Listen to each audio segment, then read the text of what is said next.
Hola, ¿cómo les va? Mi nombre es Duilio Gusardo. Hoy vamos a hablar un poco de la prescripción de ejercicios terapéuticos en algunas de las situaciones clínicas más frecuentes en la práctica diaria. Primero vamos a repasar un poco algunos conceptos que ya se vieron durante el curso. ¿Qué es el ejercicio terapéutico? Es el desempeño de movimientos, posturas o actividades con la intención de poder tener diferentes objetivos: resolución o prevención de disfunciones, recuperación o potenciación de la función física, prevención o reducción de ciertos factores de riesgo, que lo vamos a ver hoy, y mejoría global de la salud o de la sensación de bienestar. Justamente sabemos que el ejercicio es algo pluripotencial, por lo tanto podemos tener muchos objetivos diferentes y simultáneos. La función física tiene diferentes componentes que vamos a enumerar.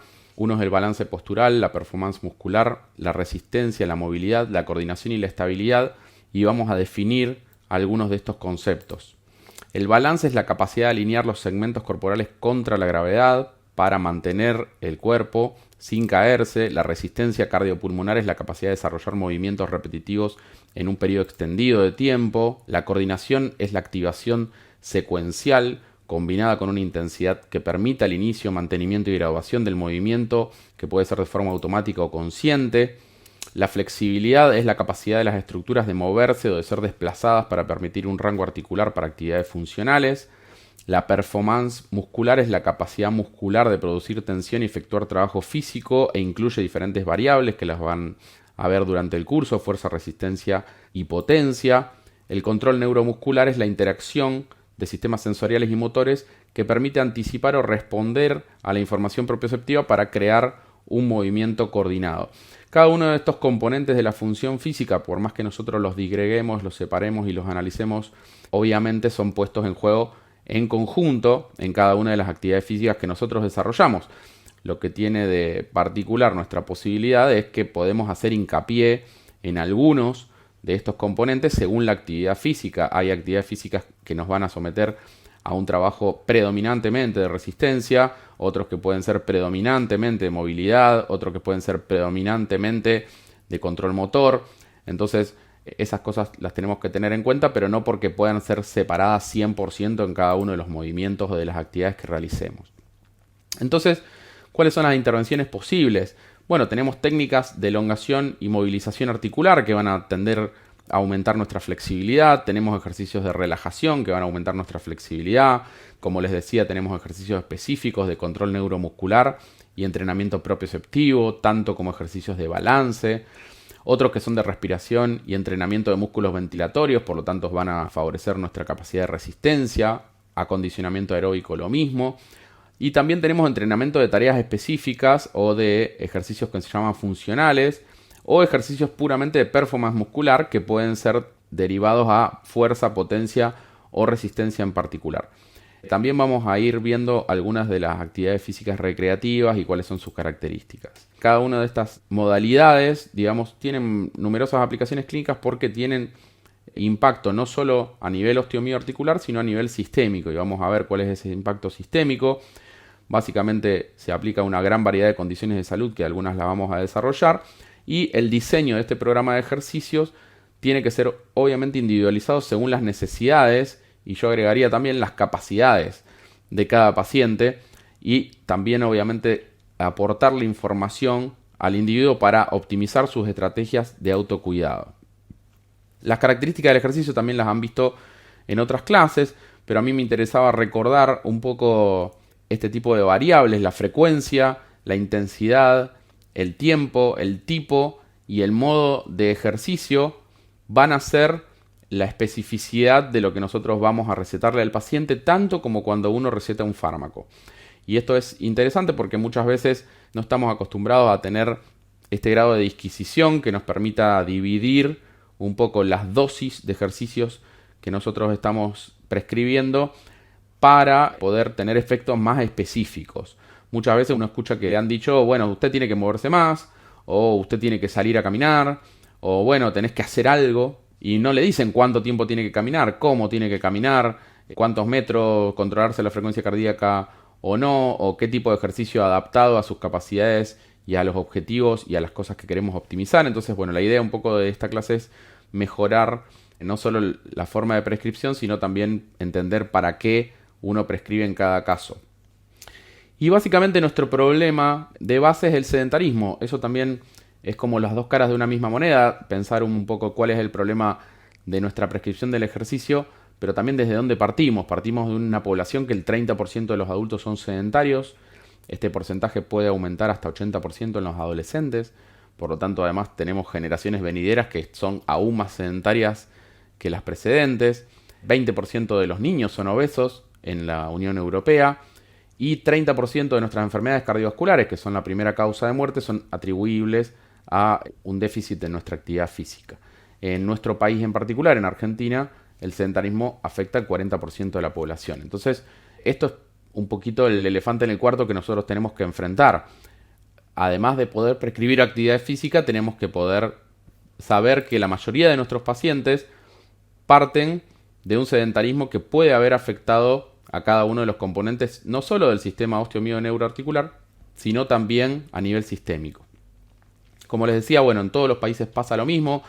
Es mayor la incidencia en países desarrollados y es mayor la incidencia en mujeres.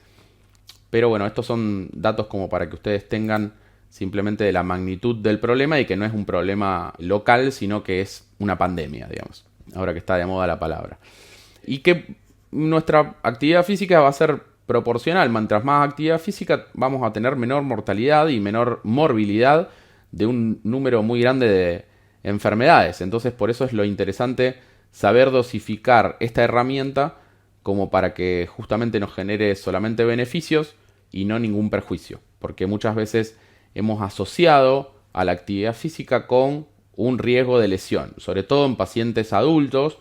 Tené cuidado, no te muevas mucho, no hagas impacto, no corras, ojo con la bicicleta que te hace mal o que este ejercicio te hace mal. Digamos, estamos mucho más acostumbrados quizás a decir lo mal que nos puede hacer cierto ejercicio que a poder prescribir cosas de actividad física que nos hagan bien.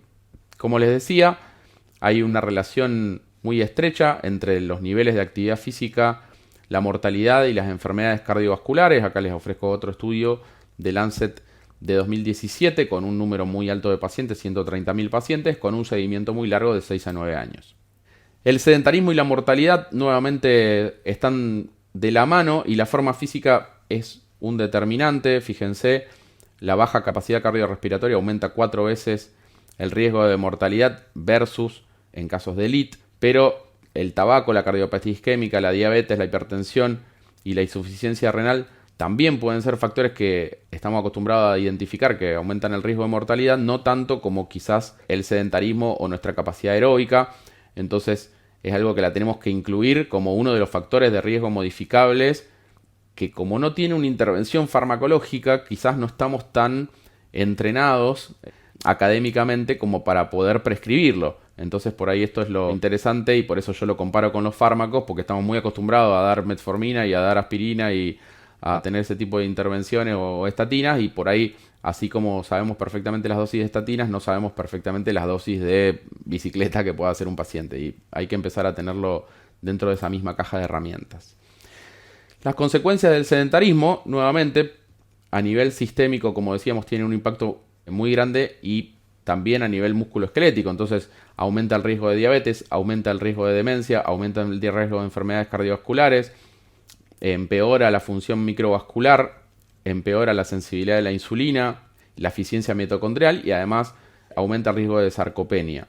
Entonces, bueno, este tipo de cosas son las que nosotros nos tenemos que enfrentar todos los días y por eso tenemos que empezar a ser más específicos en nuestra prescripción de ejercicios terapéuticos, teniendo en cuenta que la mayoría de nuestros pacientes están mucho más cerca de la necesidad de una rehabilitación que de una recreación.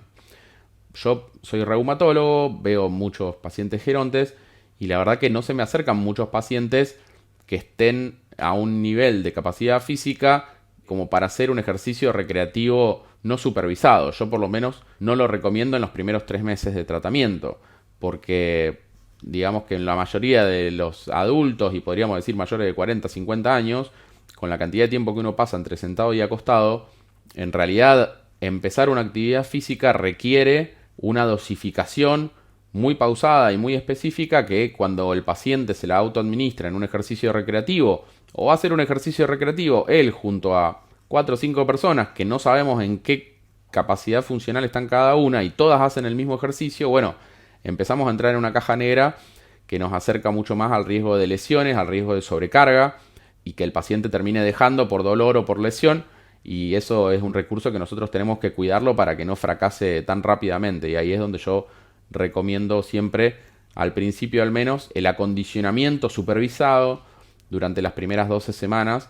Y después que el paciente mejora su capacidad funcional, que mejora probablemente sus síntomas de base por los cuales habías consultado, ahí agregarle o reemplazarlo por un ejercicio recreativo. Bueno, entonces vamos a ver un poco los efectos sistémicos del ejercicio. Algunas cosas de estas ya las habíamos nombrado, pero bueno, aumenta la masa muscular, promueve también funciones inmunológicas y tiene efectos antiinflamatorios sobre diferentes interleuquinas y TNF. Reduce el sobrepeso, mejora la digestión, mejora la flora bacteriana, lo vamos a ver. Disminuye la incidencia de enfermedades cardiovasculares, diabetes y ACV. Obviamente mejora capacidades motoras como flexibilidad y fuerza.